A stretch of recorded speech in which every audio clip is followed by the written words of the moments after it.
Olá! Hoje a gente vai mergulhar fundo na história de uma das figuras mais complexas e importantes da Bíblia, o rei Davi. Um guerreiro, um poeta, um rei, cujo legado é essa mistura impressionante de grandes vitórias e falhas, assim, chocantes. Então, vamos lá.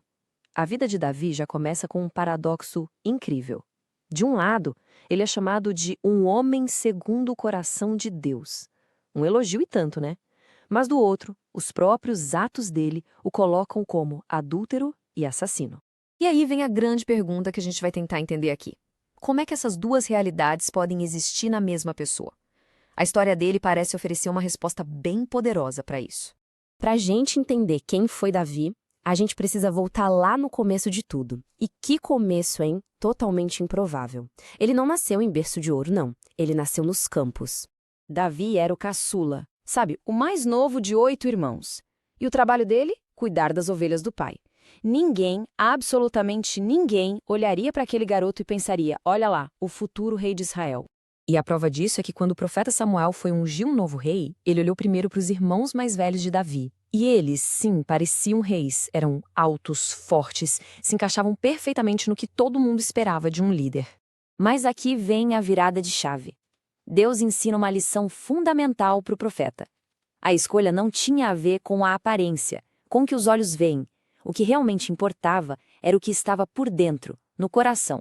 E o coração de Davi, bom, esse já tinha sido testado e muito. A coragem dele não apareceu do nada num campo de batalha. Ela foi forjada lá na solidão dos pastos, quando ele arriscou a própria vida para defender suas ovelhas de um leão, de um urso. A fidelidade nas pequenas coisas o preparou para coisas muito maiores. Isso nos leva, claro, para o confronto mais famoso de todos. De um lado, Golias, um gigante, um guerreiro experiente, todo coberto de armadura. Do outro, um pastorzinho com uma tiradeira e umas pedras.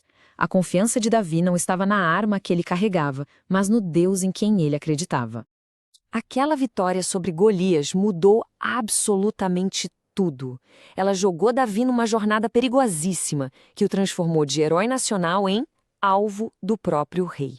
A popularidade de Davi cresceu tanto que despertou uma inveja mortal no rei Saul. Imagina só, o mesmo rei para quem Davi tocava a harpa para acalmar, agora jogava lanças tentando matá-lo dentro do próprio palácio.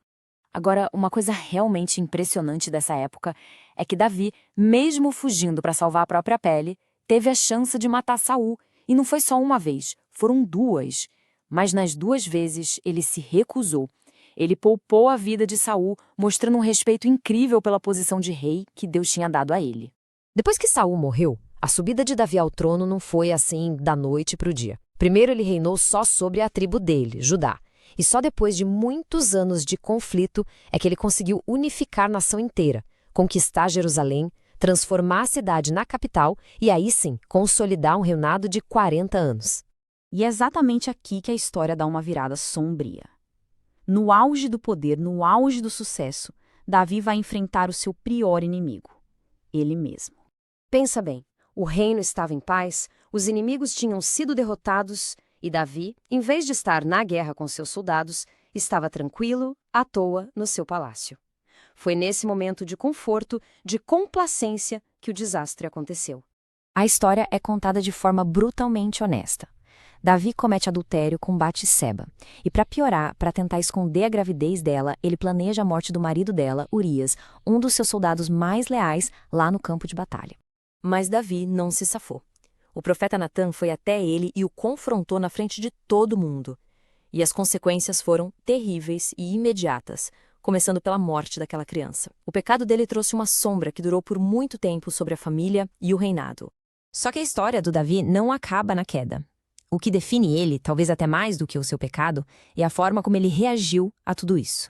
Esse trecho do Salmo 51 dizem que foi a oração de Davi depois de ser confrontado. Repara que não é uma desculpa, é um pedido desesperado por purificação, por uma chance de recomeçar. Isso mostra a profundidade do arrependimento dele.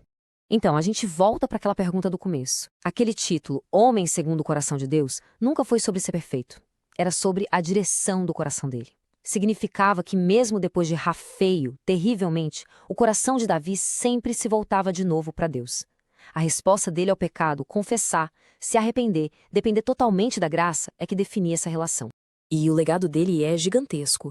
Ele unificou uma nação, escreveu dezenas de salmos que emocionam as pessoas até hoje, e na tradição cristã ele é uma figura central na linhagem de Jesus. Quando a gente olha para o todo, para a vida completa dele, esse contraste fica muito nítido. Conquistas monumentais e, bem ao lado, fracassos morais devastadores. A história dele não esconde nada, ela mostra toda a complexidade do ser humano. E isso tudo deixa a gente com uma última reflexão.